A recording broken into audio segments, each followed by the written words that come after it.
So I made a video talking about how to improve your portfolio. And I talked about 2 tips on things you should add to your portfolio.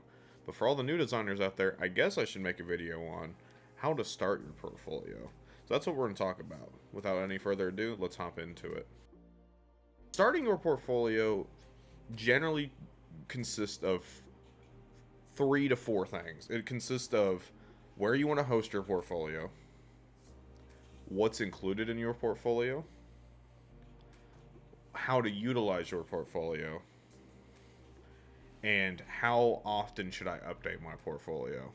So, let's go ahead and hop into each one of those. Generally speaking, with part 1 of finding where to host your portfolio, you have to ask the question to yourself, what is the budget I have for my portfolio? If the answer is 0 or little to none, I would go ahead and suggest one of 2 options. I would suggest Behance or I'd suggest Dribbble. Now, I'm not familiar with Dribbble, so I'm not going to be talking about that one in this video, but they're essentially the same thing from my understanding. What Behance is, for people who don't know, is an Adobe-provided, online, completely free portfolio hosting site with a little bit of a limitation, and let me explain. The limitation that comes with using Behance is that it is ununique to you, so every Behance page is going to look the same besides the projects included in it. It is a simple, you click on the page and it's like a social media profile, and that's what Behance is social media for designers. Now, is it a good service? Yes, and it's completely free web hosting. You get a domain that they provide, and it can hold unlimited projects. And it can do embedded code, it can do video, it can do image slideshows. There's a lot it can provide. And that's why Behance is a good option. Dribbble is the exact same thing, except it's not Adobe hosted, but essentially it's the same thing. Now, the second thing to consider is, what do I include in my portfolio? Well, I would say the main focus should be whatever your niche is as a designer. So if you are a person who mainly does logo design, mainly include logo design. Include work that you actually are proud of and that you would actually present to a client if asked to show reference images. That's what your portfolio is design-wise.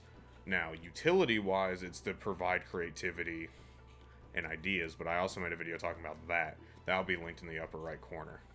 So, on your portfolio, you should try to showcase what you do best, what you bring to the table design-wise, but don't be scared to show a couple niche projects that you were really proud of, but they don't really fit into your style.